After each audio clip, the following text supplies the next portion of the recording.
Oke, Assalamualaikum warahmatullahi wabarakatuh. Perkenalkan, nama saya Miftah Rizky Ramadan, Prodi Ilmu Komunikasi semester 5, di mana pada video kali ini saya akan membaca buku dengan judul Epistemologi Islam, Integrasi Agama, Filsafat dan Sains dalam Perspektif Al-Farabi dan Ibnu Rushdi.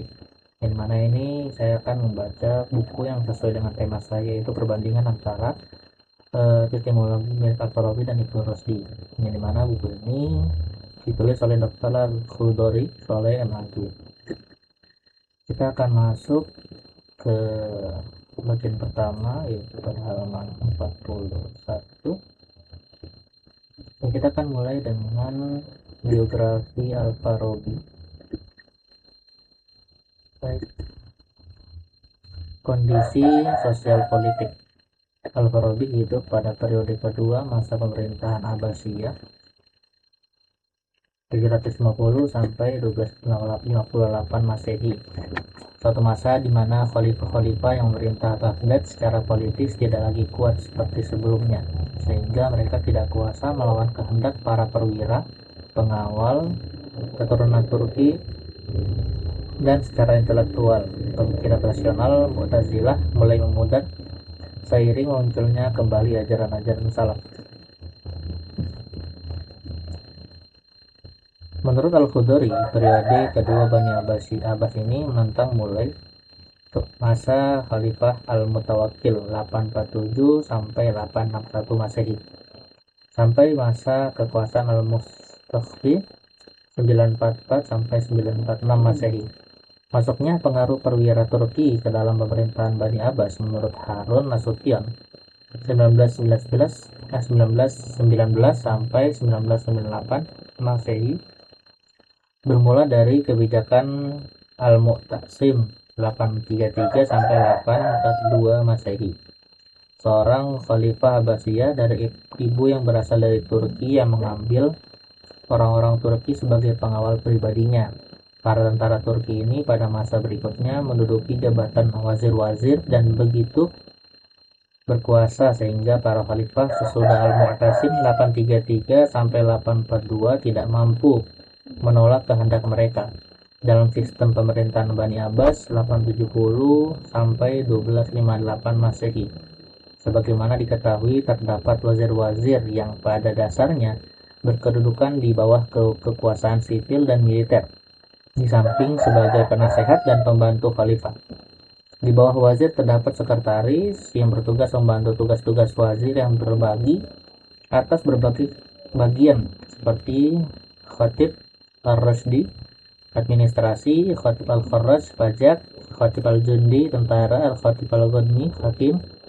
Di antara para khatib adalah Al-Fadl Ibnu Arabi pada masa Harun al-Rasyid 786 sampai 809 Masehi, Ahmad Ibnu Yusuf pada masa Al-Ma'mun 813 sampai 833 Masehi. Ada Al-Hasan Ibnu Al-Wahhab pada masa Al-Watsik 842 sampai 847 dan Ibnu Al-Qasim Al-Warqi Wazir Khalifah Ar-Radi 934 sampai 940 Masehi, yang membela ilmu-ilmu filsafat dan merupakan sahabat Al-Farabi. Para khalifah yang biasanya memilih kitab khatib dari orang-orang yang luas ilmu dan ahli sastra sehingga bisa membuat gaya bahasa yang fasih. Jadi, paragraf ini membahas tentang kondisi sosial politik di zaman Al-Farabi masih hidup. Nah, Al-Farabi ini hidupnya di periode kedua pemerintahan Bani Abbasiyah 750 sampai 1258 Masehi.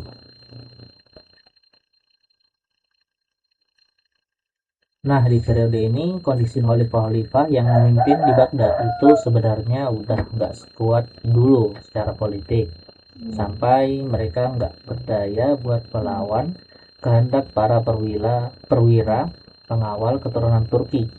Jadi khalifahnya saja yang jadi simbol, tetapi kekuasaan realnya sudah mulai dipegang orang lain.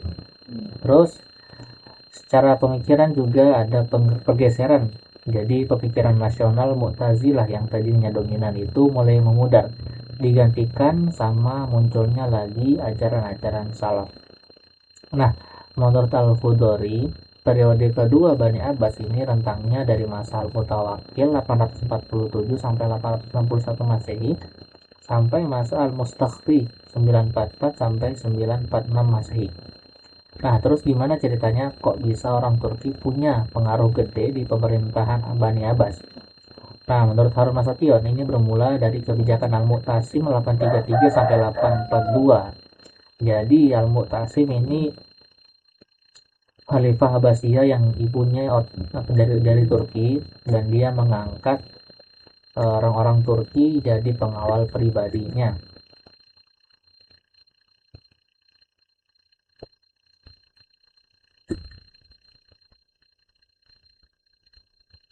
Nah, lama-kelamaan tentara Turki ini malah naik jabatan jadi wazir-wazir, semacam menteri, perdana menteri, dan kekuasaan mereka gede banget sampai khalifah-khalifah setelah Al-Mu'tasim itu udah nggak mampu nolak kehendak mereka. Jadi ceritanya kebalik, yang seharusnya khalifah yang berkuasa malah jadi dikendalikan sama bawahannya sendiri.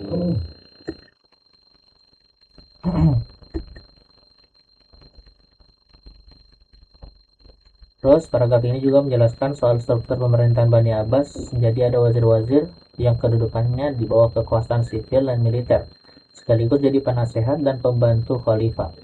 Nah, di bawah wazir itu ada lagi jabatan sekretaris, atau dalam bahasa Arabnya itu khatib, penulis, yang tugasnya membantu kerjaan wazir, yang dimana dibagi jadi beberapa bidang. Yang tadi adalah ada yang urusan administrasi, urusan pajak, urusan tentara, dan juga hakim. Dan juga disebutkan juga beberapa contoh khatib yang terkenal di masa masing-masing seperti Al-Fadl Ibnu Rabi, Ahmad Ibnu Yusuf, Al-Hasan Ibnu Wahab, Ibnu Al-Qasim Al-Warqi, wazir di masa Khalifah Ar-Rodi, yang juga membela ilmu filsafat dan juga sahabat Al-Farabi. Nah, biasanya para khalifah itu memilih khatib dari orang-orang yang luas ilmunya dan jago sastra, biar bisa nulis atau ngomong pakai gaya bahasa yang fasih. Pada masa Khalifah Ibnu Abbas, periode pertama, kewaziran tersebut masih bisa dikontrol oleh khalifah. Bahkan bisa dipecat atau dibunuh bila dicurigai. Hendak menggoyahkan kedudukan khalifah, akan tetapi pada periode berikutnya lembaga-lembaga kewaziran begitu kuat dan berkuasa tidak terkontrol khalifah, sehingga ada yang berani menyatakan diri sebagai sultan, ada yang menyatakan diri sebagai emir al-umara al-muluk, seperti yang dilakukan Bani Buaid Al-Wasif 842 sampai 847. Khalifah ke-9 yang berkuasa setelah Al-Mu'tasim 833 sampai 842 Masehi pernah berusaha melepaskan diri dari pengaruh wazir-wazir keturunan Turki dengan memindahkan ibu kota negara ke Samarra. Tetapi para khalifah justru bertambah mudah menguasai mereka. Akhirnya pada masa Al-Mu'tadi 870 sampai 892, ibu kota dikembalikan ke Baghdad.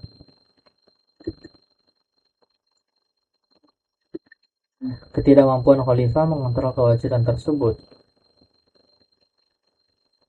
menyebabkan provinsi di daerah menjadi jauh dari pengawasan pemerintah pusat. Kondisi ini mendorong para penguasa daerah untuk berkuasa penuh atas wilayah masing-masing atau disebut otonom, yang kemudian melahirkan dinasti kecil di wilayah meski masih mengakui keberadaan khalifah di Baghdad.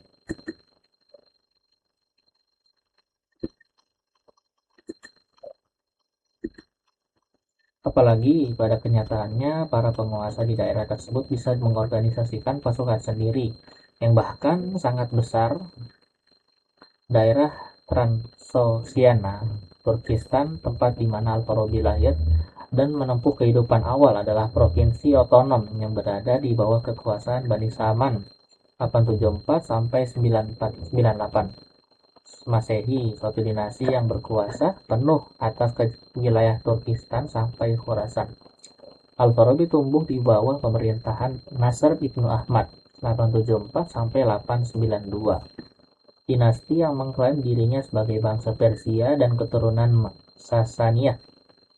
Ini dilukiskan sebagai salah satu dinasti terbaik yang pernah berkuasa. karena dukungannya yang besar bagi perkembangan ilmu, pengetahuan, dan sastra. Begitu pula daerah Syria, khususnya Damaskus dan Aleppo, tempat di mana Al-Farabi menghabiskan masa tuanya. Wilayah tersebut sepenuhnya dikontrol oleh Bani Hamdan, dinasti yang berkuasa antara 890 sampai 1004 Masehi. Para penguasa di dinasti ini tidak berbeda dengan Bani Saman, juga sangat gandrung akan ilmu pengetahuan dan filsafat. Di antaranya yang paling terkenal adalah Saif Ibnu Dauliyah yang hidup semasa dan memberikan dukungan keilmuan kepada Al-Farabi.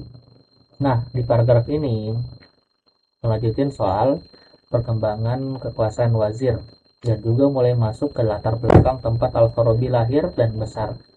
Jadi di periode pertama Bani Abbas sebenarnya kedudukan wazir itu masih bisa dikontrol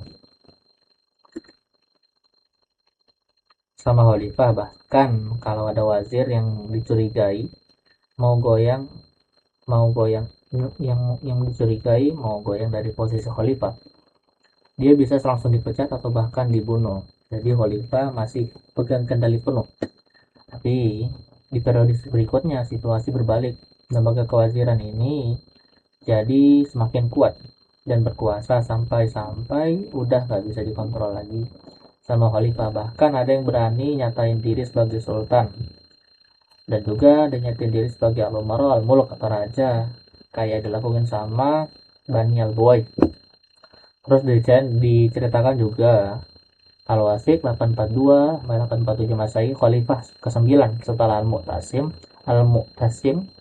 ini pernah mencoba melepaskan diri dari pengaruh wazir keturunan Turki. Caranya dia pindah ke ibu kota, ke Samarra, tapi juga usahanya ini malah backfire. Bukannya lepas, tapi khalifah-khalifah malah jadi makin gampang dikuasain sama mereka. Akhirnya di masa Al-Mu'tahdi 870 sampai 892 ini ibu kota dipindah lagi ke Baghdad. Nah, karena itu khalifah udah nggak sanggup lagi kontrol kewaziran, tampaknya karena sampai ke provinsi daerah. Jadi daerah itu makin jauh dari pengawasan pemerintah pusat. Kondisi seperti ini bikin para penguasa daerah jadi punya kesempatan untuk berkuasa penuh atas wilayah mereka sendiri atau otonom. Dari sini lahirlah dinasti-dinasti kecil di berbagai wilayah, meskipun secara formal mereka masih mengakui keberadaan khalifah di Baghdad. Apalagi kenyataannya penguasa-penguasa daerah sini juga bisa bikin pasukan sendiri yang bahkan jumlahnya ini besar banget. Ini bagian penting disebutkan juga taksonomia Turkistan, yaitu daerah tempat Al-Farabi lahir dan menjalankan masa kehidupan awal di mana status provinsi otonom yang ada di bawah kekuasaan Bani Saman 874 sampai 998 Masehi.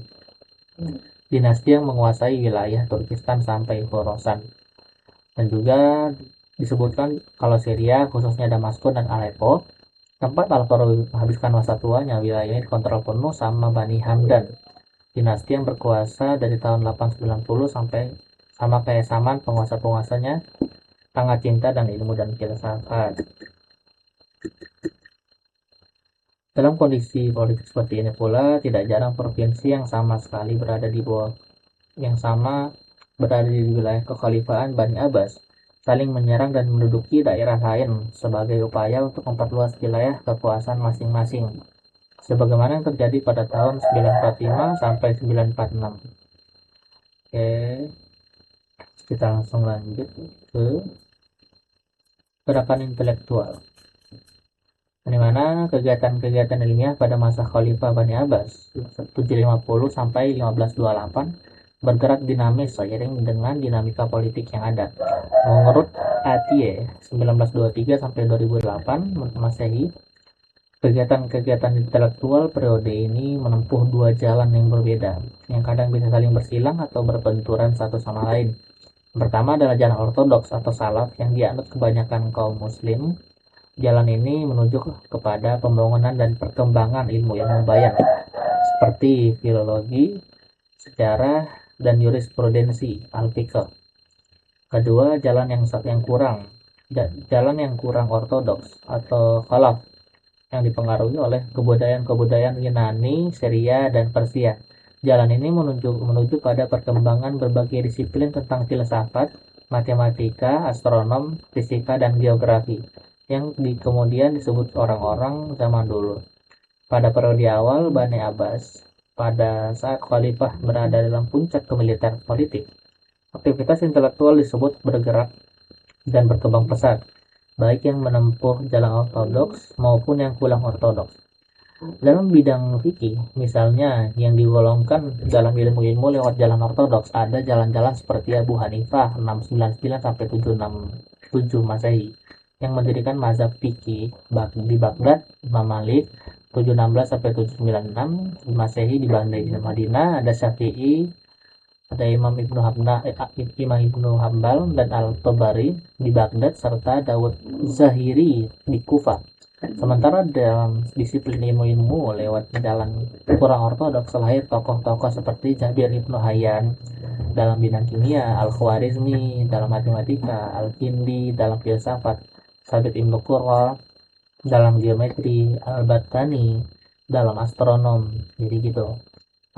Perbandingannya jadi para ulama-ulama mazahib tadi itu masuknya dalam golongan jalan ortodoks atau salaf. Tadi Imam Hambal, Syafi'i, Maliki, dan juga yang jalan yang kurang ortodoks itu mereka mempelajari ilmu-ilmu seperti geometri, astronom, matematika, fisika gitu. Dan sejak kekuasaan Al-Ma'mun 813 sampai 833 Masehi yang melakukan usaha penerjemahan besar-besaran terhadap buku-buku ilmiah dan filsafat disertai minat yang besar dari para khalifah sesudah pada dalam ilmu pengetahuan dan filsafat, maka ilmu-ilmu kelompok kedua yang digali lewat jalan kurang ortodoks menjadi jalan dominan dan berkembang ilmu-ilmu pengetahuan yang diilhami oleh pemikiran para Yunani memperoleh bentuk Arab muslimnya dan mencapai ketinggian yang belum pernah terjadi sebelumnya di timur dekat kecuali dalam kurun waktu Alexander. Termasuk di sini adalah pemikiran teologi rasional Al-Mu'tazilah. Khususnya untuk renungan teologis dibandingkan ilmu-ilmu kurang ortodoks lainnya, sesungguhnya ia telah memulai lebih awal di Damaskus saat pertama kali terjadi benturan antara Islam dan kebudayaan Persia dan sekitarnya, yakni ketika Bani Umayyah 663 sampai 750 menetapkan Damaskus sebagai ibu kota negara menggantikan Madinah. Namun teologi itu masih merupakan cabang dari fikih dan keduanya baru terpisah dari disiplin ilmu tersendiri sebagaimana dikenal dalam teologi skolastis atau kalam dan jurisprudensi atau fikih pada masa Abbasiyah. Dalam perkembangan selanjutnya, berkat dukungan Al-Ma'mun 813 sampai 833 Masehi dan Al-Mu'tasim Al-Wasik, pemikiran teologi Mu'tazilah menjadi doktrin resmi negara dan menjadi bahan seleksi semacam penelitian khusus litsus di masa Orde Baru yang dikenal dengan istilah mihnah untuk menguji loyalitas seseorang terhadap negara atau dalam rangka pengangkatan seorang calon hakim al-qadi.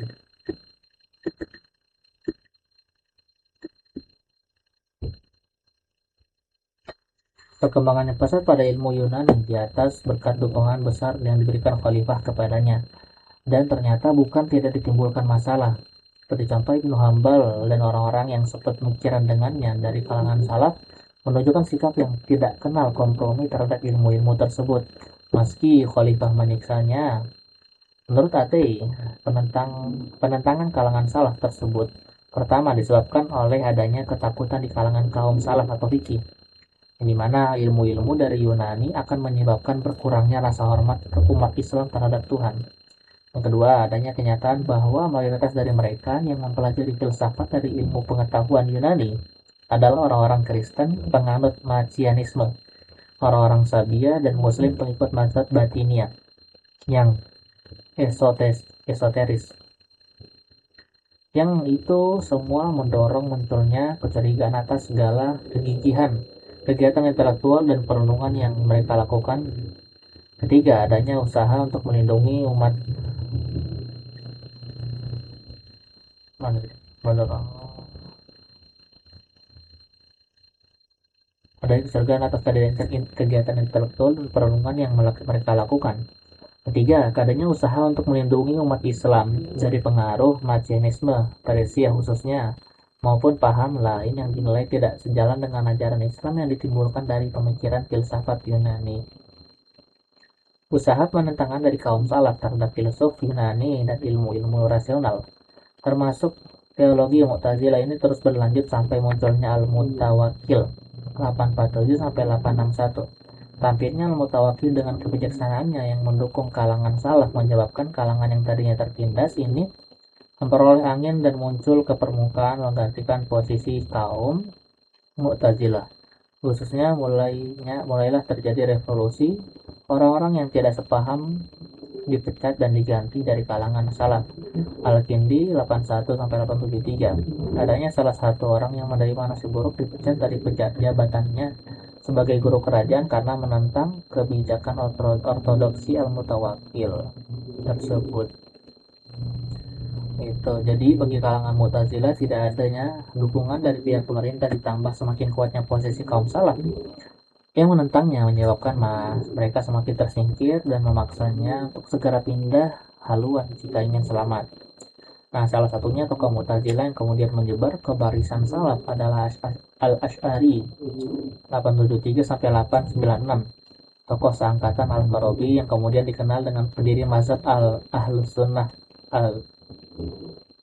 Al-Asy'ari secara resmi menyeberang ke aliran salaf sekitar tahun 1919 pada masa kekuasaan Al-Muqtadir, 3 tahun setelah Ali Jubawi, guru sekaligus mertuanya, meninggal.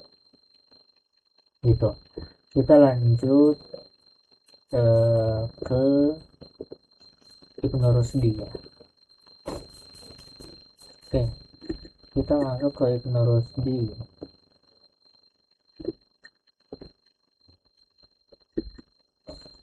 Kondisi sosial politik. Ibnu Rusdi hidup dalam dua nuansa politik yang berbeda, yaitu dinasti Al-Murabithun yang kemudian digulingkan oleh golongan Al-Mutawahhidun di Marrakesh tahun 1147 Masehi. Ia lahir pada masa kekhalifahan Ali ibn Yusuf 1116 sampai 1143 dari dinasti Murabithun. Salah satu dinasti Islam ini di Maroko ini yang juga menguasai simbol Spanyol. Dinasti ini didirikan oleh guru sufi yaitu Abdullah ibnu Yasin pada 1040 Masehi. Sedangkan nama Al-Murabithun sendiri, Murabithot secara harfiah berarti benteng. Murabithun berarti orang-orang yang tinggal di benteng. Dipakai karena benteng itulah mereka mulai menyebarkan bentuk Islam yang sederhana dan fundamental. Doktrin utama gerakannya adalah mengajak masyarakat kepada kebenaran, memberantas ketidakadilan, dan mengubah segala sesuatu yang tidak sesuai dengan syariat Islam. Di paragraf ini tuh membahas tentang kondisi politik waktu Ibnu Rusdi masih hidup, yang dimana Ibnu Rusdi ini hidupnya itu melawan dua masa dinasti yang berbeda. Yang pertama adalah masa dinasti Murabithun, terus dinasti yang niatnya digulingkan sama golongan Al-Muwahhidun dari Marrakesh, tepatnya tahun 1147 Masehi. Nah, Ibnu Rusdi sendiri lahir itu pas masa kekhalifahan Ali ibnu Yusuf yang memerintah dari tahun 1106 sampai 1143 Masehi. Ali ibnu Yusuf ini salah satu khalifah dari dinasti Murabithun, dinasti yang berkuasa dari tahun 1040 sampai 1147 Masehi. Dinasti ini asalnya dari Maroko, tapi wilayah kekuasaannya sampai ke Spanyol juga.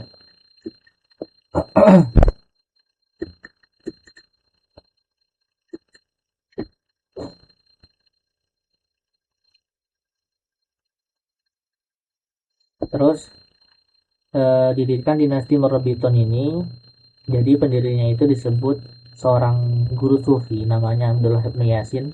Beliau wafat tahun 1059 Masehi. Dinasti ini didirikan tahun 1040 Masehi.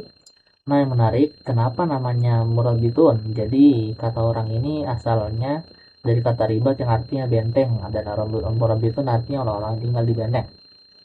Nama ini itu Dinamain seperti itu karena memang dari benteng itu mereka mulai menyebarkan ajaran Islam, ajaran-ajaran Islam yang sederhana dan fundamental.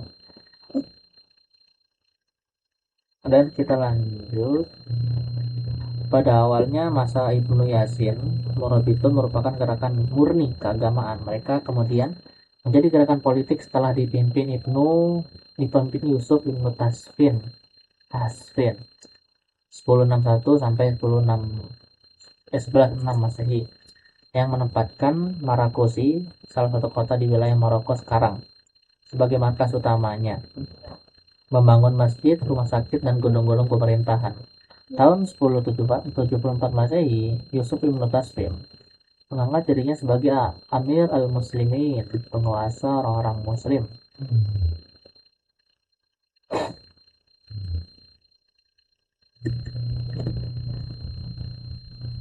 Gelar tersebut dipakai agar lebih aman tanpa harus khawatir resiko terhadap ancaman penguasa Khalifah Bani Abbasiyah 750 sampai 1258 Masehi di Baghdad.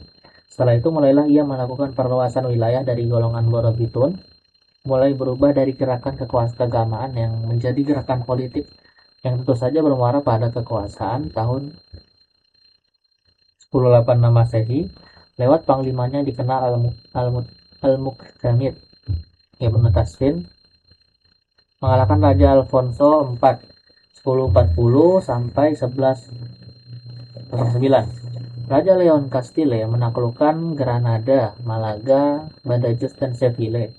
Beberapa waktu kemudian, tahun 1102, Valencia dan Saragossa ditaklukkan. Selanjutnya Lisbon dan Santarem diduduki tahun 1110 Masehi. Ali bin Yusuf 1106 penguasa pengganti Ibnu Tasfin tidak kalah perkasa dibandingkan pendahulunya, bahkan melebihinya pada masa-masa pemerintahannya. Inilah seluruh Andalus benar-benar di bawah kekuasaan Murabitun, dikendalikan dari Marakoy. Ibnu Rusdi lahir dari masa kekuasaan Ali bin Yusuf ini. Jadi di sini menjelaskan di mana gerakan Murabitun berubah dari gerakan agama menjadi gerakan politik atau kekuasaan. Nah, awalnya masih dipimpin sama Ibnu Yasin yang wafatnya tahun 1059 Masehi. Gerakan Murabitun ini murni gerakan keagamaan saja, belum menyentuh urusan-urusan politik. Dan setelah kepemimpinannya pindah ke Yusuf Ibnu Tasfin, baru gerakan ini mulai berubah jadi gerakan politik. Jadi Yusuf Ibn Tasfin ini menempatkan Marakosi, salah satu kota di Maroko sekarang, sebagai markas utama mereka.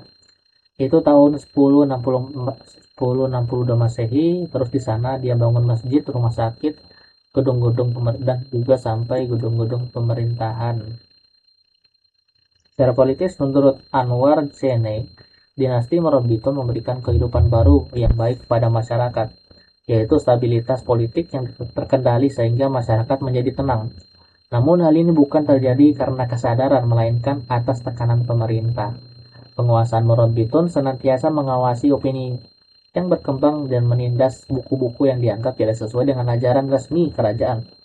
Buku-buku karya Al-Ghazali termasuk yang dilarang dan dianggap bid'ah. Tekanan dan pengawasan ketat para penguasa seperti itu akhirnya menimbulkan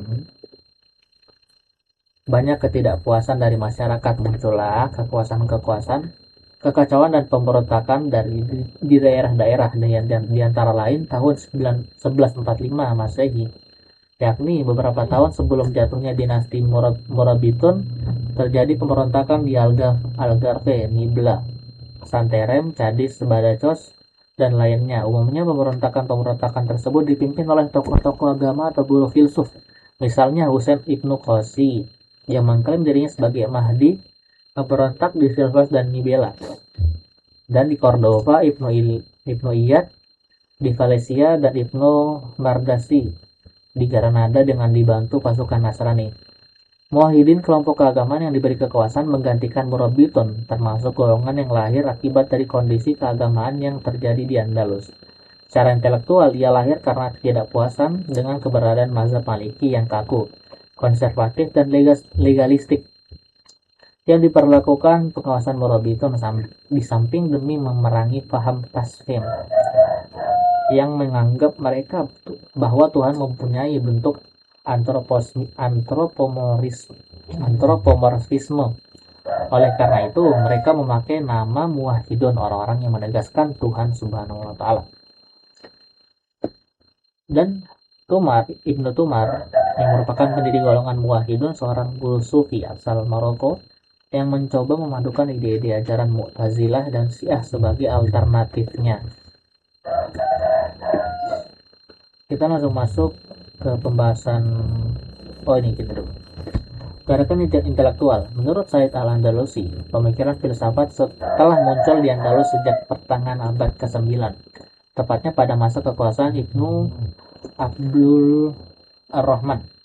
Dari keturunan dinasti Bani Umayyah 661 sampai 750 Masehi, khalifah ini mempunyai minat yang besar terhadap persoalan-persoalan filsafat dan kedokteran.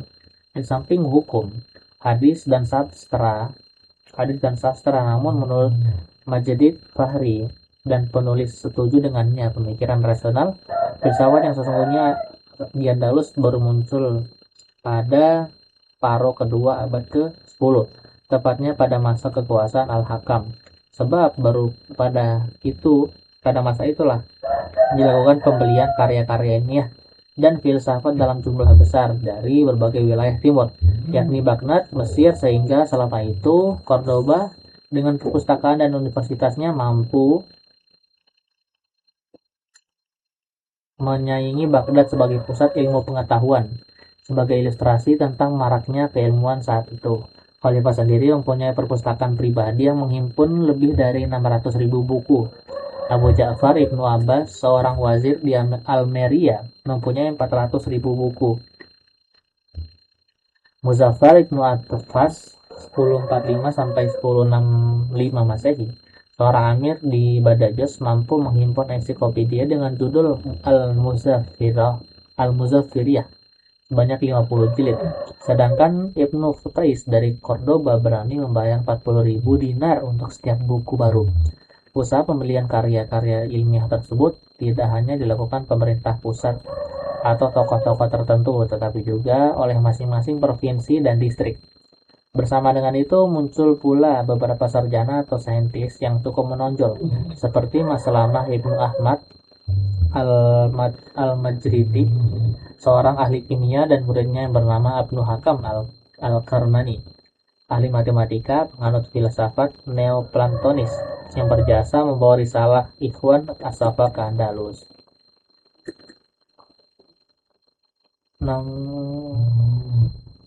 Kita langsung lanjut ke pembahasan inti.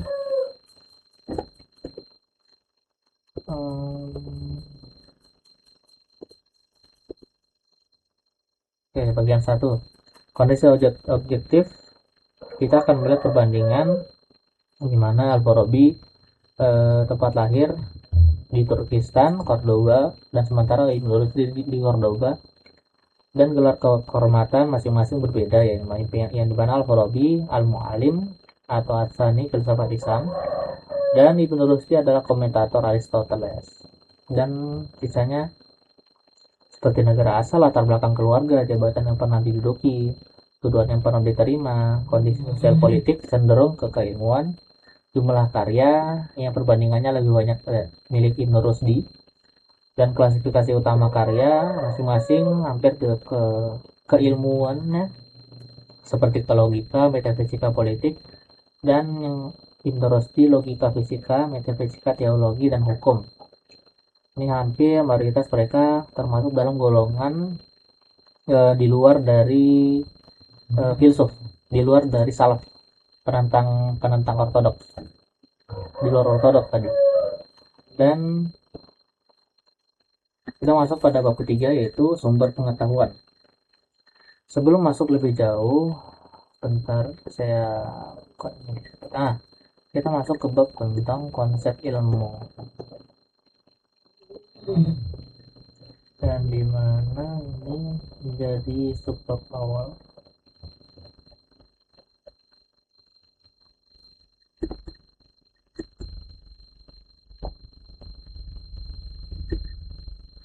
kita masuk A, yang mana konsep tentang ilmu. Menurut Al-Farabi, seperti dikutip Majid Fahri dalam Fusul Al-Muntazi'ah, apa yang dimaksud sebagai al-ilm adalah ketidakpastian yang dicapai oleh jiwa tentang suatu objek, yang dimana kepastian tersebut diperoleh dari penalaran logis berdasarkan teori-teori atau konsep yang benar, pasti, dan unggul. Secara jelas, Al-Farabi menulis, ilmu adalah kepastian yang dicapai oleh jiwa tentang eksistensi objek yang tidak bergantung pada realitas lainnya dan sistem-sistem hasil produksi manusia, di mana keyakinan tersebut diperoleh dari metode demonstrasi berdasarkan premis-premis yang benar, yang pasti, universal, dan juga unggul.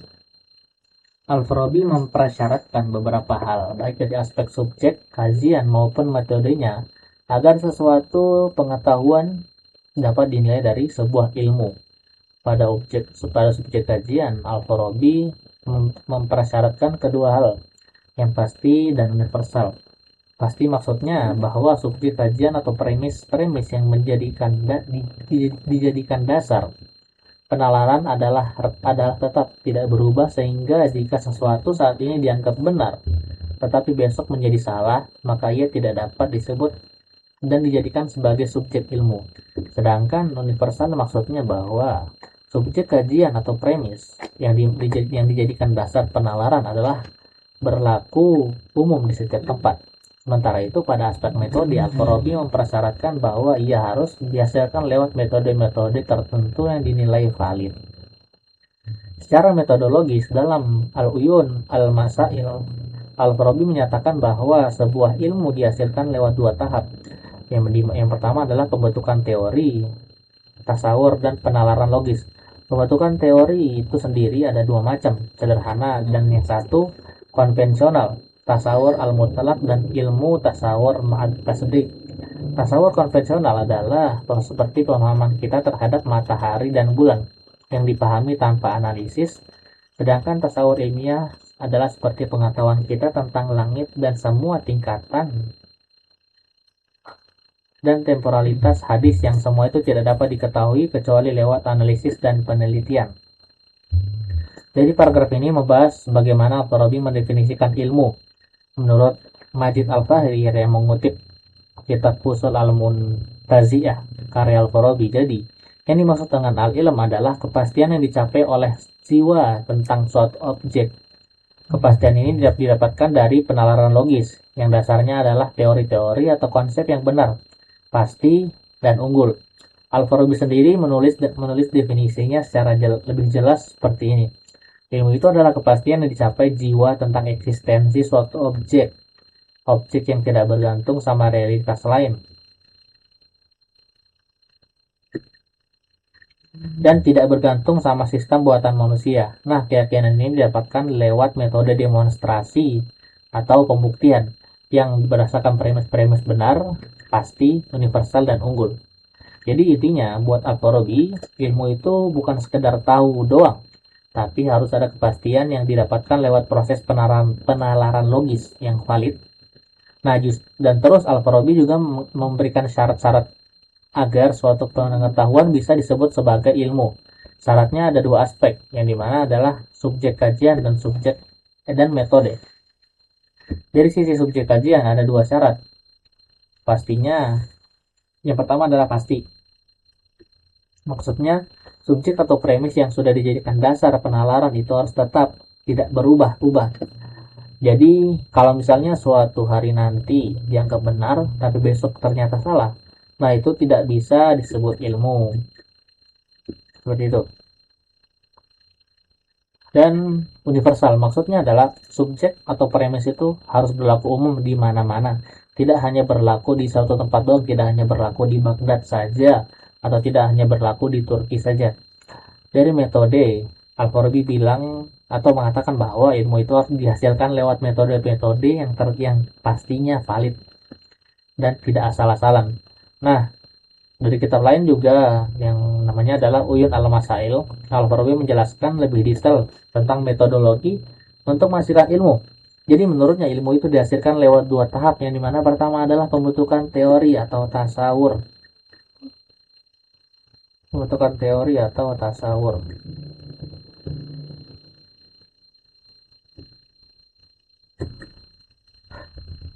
Dan yang kedua adalah penalaran logis.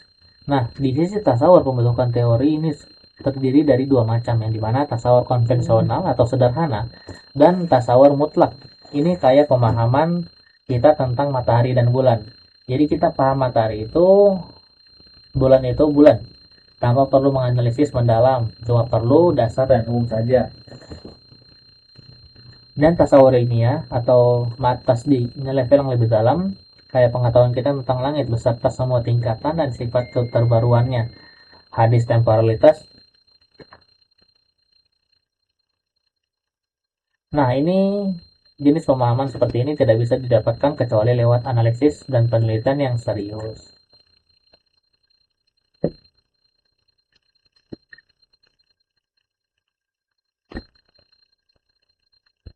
Tasawur sendiri secara sederhana dapat diartikan sebagai pemahaman terhadap suatu objek sebagaimana ditunjukkan oleh namanya atau jawaban yang sebuah pertanyaan, apakah dia itu sedang. Kan tasdik berarti penilaian terhadap sesuatu berdasarkan atas pengertian yang ada dalam pemikiran manusia.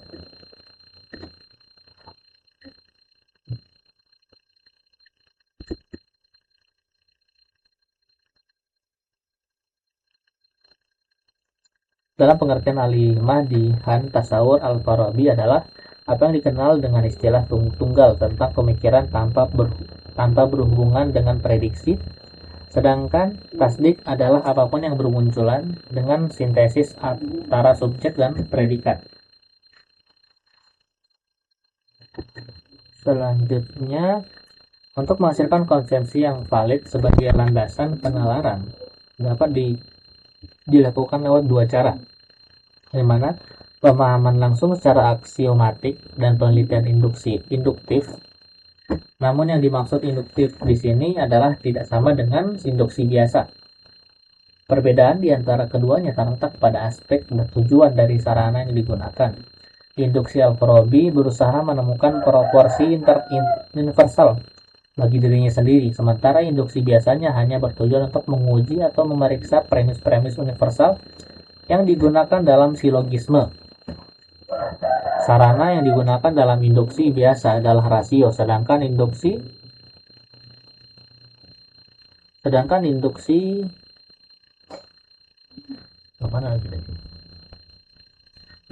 Al-Farabi melibatkan potensi intelek, sesuatu yang oleh Al-Farabi dinilai lebih unggul dari rasio sehingga hasil yang tidak dicapai bersifat niscaya dan meyakinkan, sedangkan hasil dari induksi biasa tidak bersifat niscaya, tetap hanya mencapai derajat mendekati keyakinan.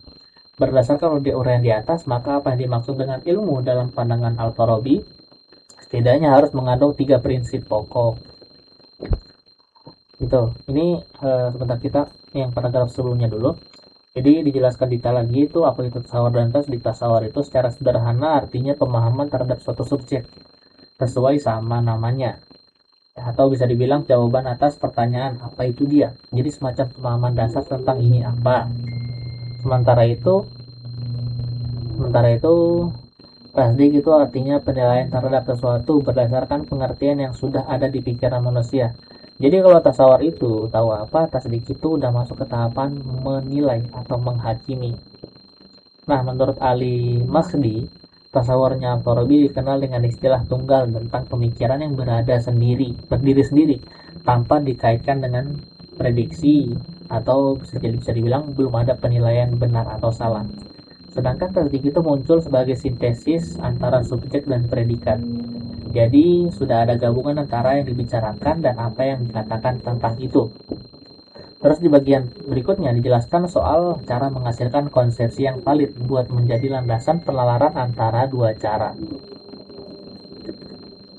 Yang pertama adalah pemahaman langsung secara aksiomatik, langsung diterima sebagai kebenaran dasar tanpa perlu dibuktikan lagi. Dan kedua, penelitian induktifnya. Yang menarik adalah Al-Farabi punya konsep induksi sendiri yang berbeda dengan induksi biasa yang umumnya dipakai dalam logika. Perbedaannya ada di dua aspek. Yang pertama, dari segi tujuan, induksi Al-Farabi itu bertujuannya untuk menemukan proposisi universal yang baru berdiri sendiri. Sedangkan induksi biasa itu cuma untuk menguji atau memeriksa premis-premis universal yang ada dalam silogisme atau penalaran deduktif. Jadi sifatnya lebih ke konfirmasi saja, bukan untuk menemukan hal yang baru.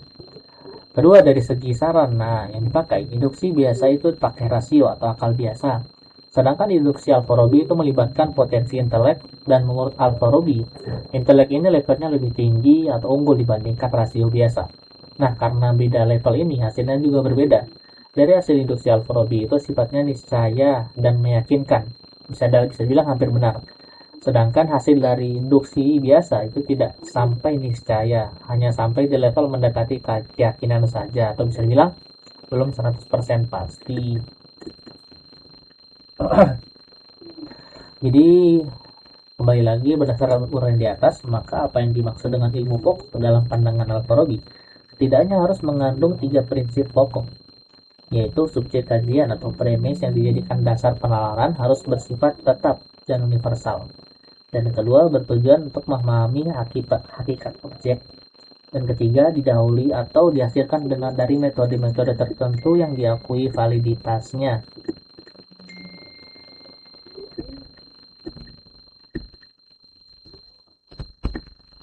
Selanjutnya, ilmu-ilmu yang diakui saat itu oleh Al-Farabi dibagi dalam beberapa bagian yang berdasarkan atas perbedaan subjek dan luasnya ruang lingkup kajian.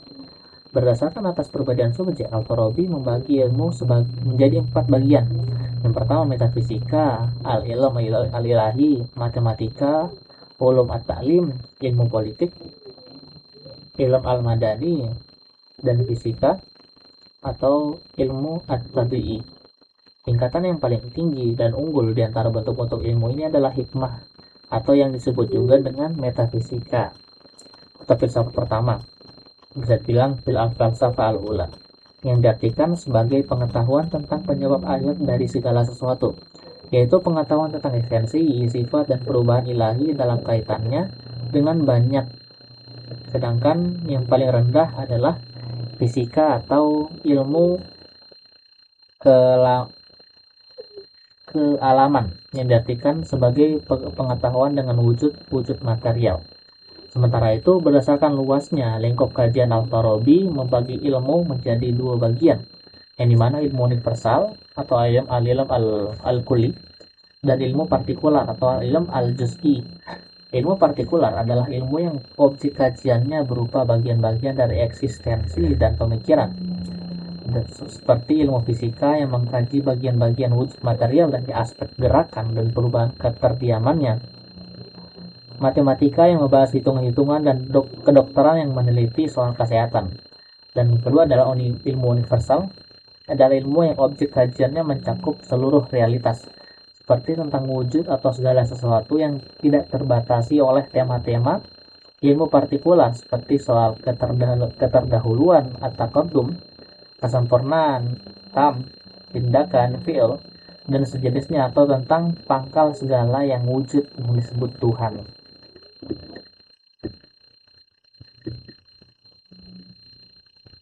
Di samping konsep ilmu di atas yang bersifat teoritis, Al-Farabi juga menyebutkan tentang adanya ilmu praktis atau practical knowledge atau practical reason, yang diartikan sebagai pengetahuan yang memungkinkan untuk dapat merumuskan premis-premis mengenai kegunaan atau manfaat sesuatu secara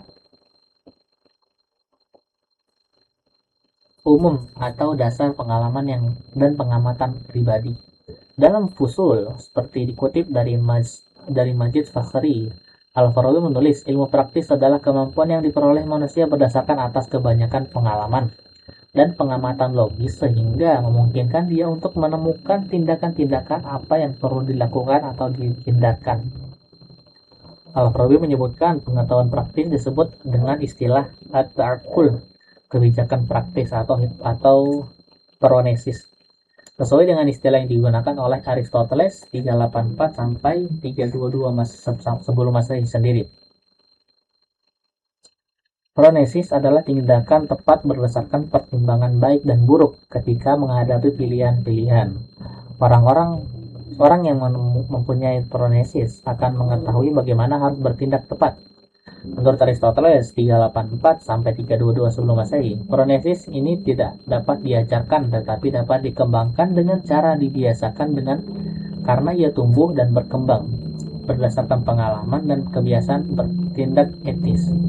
Semakin mantap seseorang bertindak etis, semakin kuat pula kemampuannya untuk bertindak menurut pengertian yang tepat.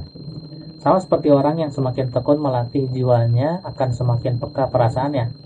Al-Farabi menyebut beberapa contoh pengetahuan praktis ini antara lain skill atau keterampilan dan kecerdikan. Zakat, meski kemampuan Al-Farabi tidak menilai pengetahuan praktis ini sebagai ilmu dan tidak memasukkan dalam klasifikasi ilmu yang dibuatnya. Baginya apa yang dimaksud sebagai ilmu hanyalah yang bersifat teoritis dan dapat dipertanggungjawabkan secara metodologis, bukan sekadar keterampilan atau keahlian praktis. Sementara itu, Ibnu Rusdi mendefinisikan ilmu sebagai pengenalan ma'rifah tentang suatu objek dengan sebab yang melingkupnya. Dalam Manahij al-Adillah, Ibnu Rusdi menulis, ilmu adalah pengenalan ma'rifah tentang suatu objek dengan sebab-sebab yang melingkupinya. Definisi ini didasarkan atas pemahaman atas objek-objek di sekitar kita, bukanlah wujud yang otonom dan mandiri, melainkan bentuk-bentuk akibat dari suatu sebab. Oleh karena itu, ilmu yang sesungguhnya tentang suatu objek berarti berkaitan erat tentang sebab-sebab yang melingkupnya, yang dalam ajaran Aristoteles terdiri atas 4 macam. Yang pertama adalah sebab-sebab material atau al-asbab al-madiyah yang berkaitan dengan bendanya. Yang kedua sebab-sebab formal al-asbab as-su'ariyah yang berkaitan dengan bentuk. Dan yang ketiga adalah sebab-sebab efisien al-asbab al-fa'aliyah berkaitan dengan daya guna atau proses. Dan yang keempat adalah sebab-sebab final al-asbab al-ghayah berkaitan dengan tujuan. Ilmu terhadap objek harus dikaitkan dengan objek-objek atau sebab-sebab tersebut karena dari sebab-sebab inilah masing-masing benda mempunyai ciri khusus yang menunjukkan esensi dan sifat-sifatnya. Yang dari esensi dan sifat-sifat tersebut kemudian dapat dimendefinisikan dan diberi nama yang berbeda tanpa adanya sebab-sebab yang mendahului. Sebuah benda tidak akan memiliki sifat khusus sehingga juga tidak dapat diberi nama atau definisi tersendiri. Semuanya akan menjadi sama saja. Selanjutnya, berdasarkan bentuknya, Ibnu Rusdi membagi sebab menjadi 2 bagian. Sebab-sebab empirik atau syahid dan sebab-sebab transenden atau gaib. Sebab empirik adalah sebab-sebab yang dapat diamati secara langsung oleh indera seperti panas, api, menyebabkan air mendidih, sedangkan sebab-sebab transenden adalah sebab-sebab yang hanya dapat dipahami oleh rasio. Berkaitan dengan ilmu, sebab-sebab empirik melahirkan apa yang disebut dengan ilmu. Sedangkan sebab-sebab transenden melahirkan hikmah filsafat. Di sini Ibnu Rusdi membedakan ilmu dengan filsafat dan bidang garapan masing-masing. Dari Manahaj, Ibnu Rusdi menulis ilmu adalah pengenalan ma'rifah yang tentu sesuatu yang sebab-sebabnya yang empirik. Sedang hikmah filsafat adalah pengenalan tentang sesuatu dengan sebab-sebab yang transenden. Keteraturan dan keharmonisan semesta ini menurut Ibnu Rusdi dibentuk oleh hukum sebab akibat tersebut, baik dalam bentuknya yang empiris atau syahid, maupun non-empirik atau gaib. Nah, saya lihat sebentar.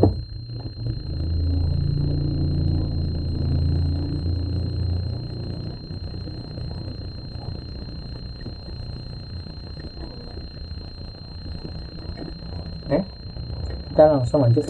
Keteraturan dan keharmonisan semesta ini menurut Ibnu Rusdi dibentuk oleh hukum sebab akibat tersebut, baik dalam bentuk yang empiris maupun yang non empirik. Ini udah tadi ya.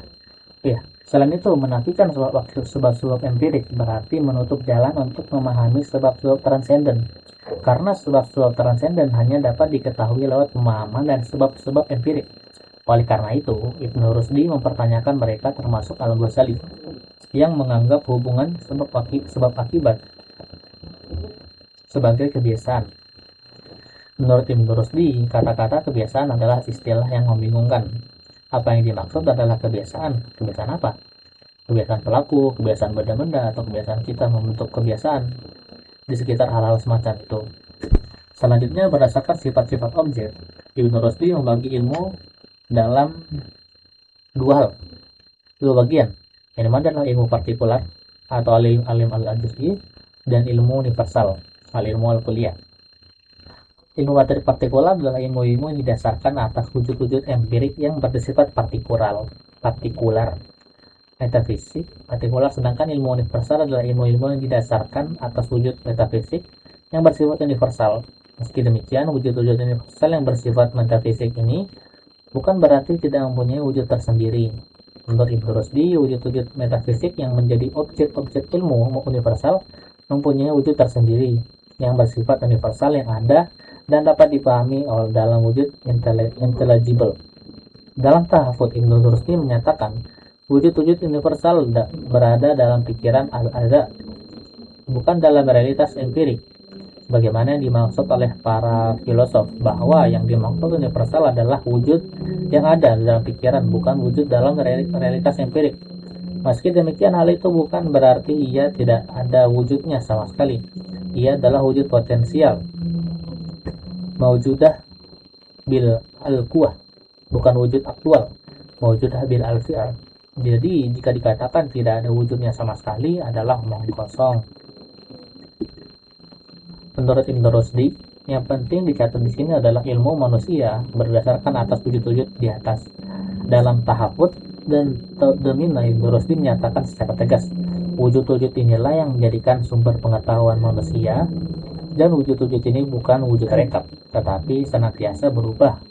Sehingga pengetahuan kita juga berubah dari sesuatu dengan perubahan wujud-wujud tersebut. Dalam Manahij, Ibnu Rusdi menyatakan, ilmu harus mengikuti realitas wujud.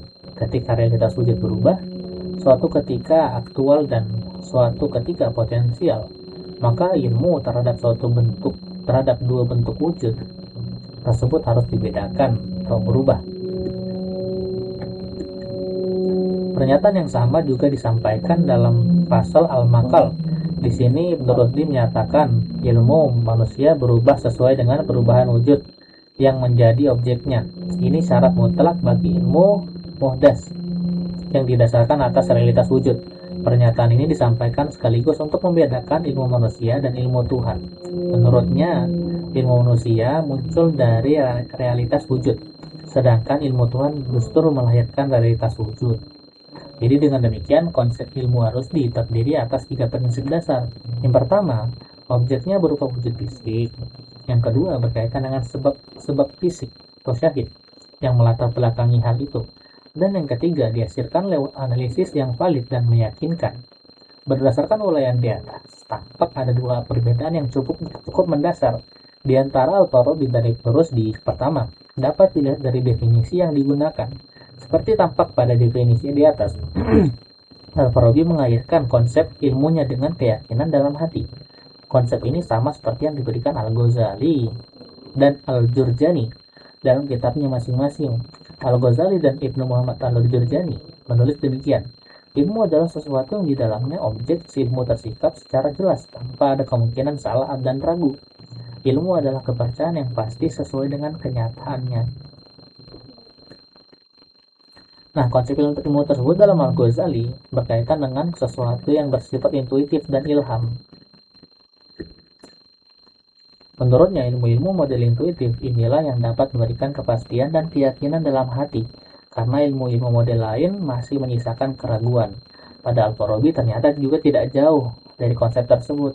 Sebab, seperti yang tampak pada bagian-bagian pembahasan berikutnya, Al-Farabi mengaitkan konsep ilmunya dengan pembimbingan intelek aktif, al-akal al-fa'al, yang juga bersifat intuitif. Sementara itu, Ibnu Rusdi secara eksplisit tidak menyebutkan adanya ketentuan keyakinan tersebut. Akan tetapi yang menarik untuk dikaji secara etimologi, Ibnu Rusdi menggunakan istilah ma'rifah dalam mendefinisikan ilmunya, bukan al-idrak seperti yang digunakan Al-Baznawi, yaitu menangkap objek ilmu sesuai apa adanya. Istilah ma'rifah sendiri paling tidak mengimplikasikan 2 hal penting. Yang pertama, adanya hubungan timbal balik yang baik dan dekat antara subjek dan objek, sedangkan istilah al-idrak hanya menunjukkan hubungan satu arah dari objek kepada objek. Oleh karena itu, dalam konteks ini istilah ma'rifah diterjemahkan dengan pengamalan, bukan pengetahuan, karena kenal mempunyai hubungan yang lebih intens dibandingkan tahu. Kedua, pemahaman atau pengenalan subjek pada objek adalah bersifat parsial dan sederhana. Idrak al-juz'iyah al-basir. Oleh karena itu, dalam hubungan dengan Tuhan, misalnya kalimat yang dipakai adalah arif, bukan alim. Arifu billah dan bukan alimatu billah, karena pengetahuan dan hubungan seseorang padanya betapa jauh dan dalam masih tetap dianggap sangat parsial dan sederhana. Jadi, perbedaan kedua di antara kedua tokoh adalah terletak pada arah dan tujuan dari pemahaman terhadap objek. Ibnu Rusdi, seperti tampak pada definisi dan uraian di atas, secara eksplisit mengarahkan pada ditemukannya hubungan dan sebab-sebab yang melatar belakangi objek. Sedangkan Al-Farabi lebih mengarahkan diri pada ditemukannya hakikat dan substansi objek. Perbedaan ini menurut peneliti merupakan konsekuensi logis dari pola pemikiran kedua tokoh yang memang berbeda. Seperti itu. Yang dimana Al-Farabi dikenal sebagai pengikut dan pemikir Neoplatonsis, sedangkan Ibnu Rusdi dikenal dengan pengikut dari pemikir Aristotelian. Seperti itu. Dan sampai situ sepertinya bagian yang saya jelaskan, yang dimana kita bisa mengambil banyak penjelasan dari perbedaan antara Al-Farabi dan Ibnu Rusdi. Cukup sekian mungkin dari saya akhiri. Wassalamualaikum warahmatullahi wabarakatuh.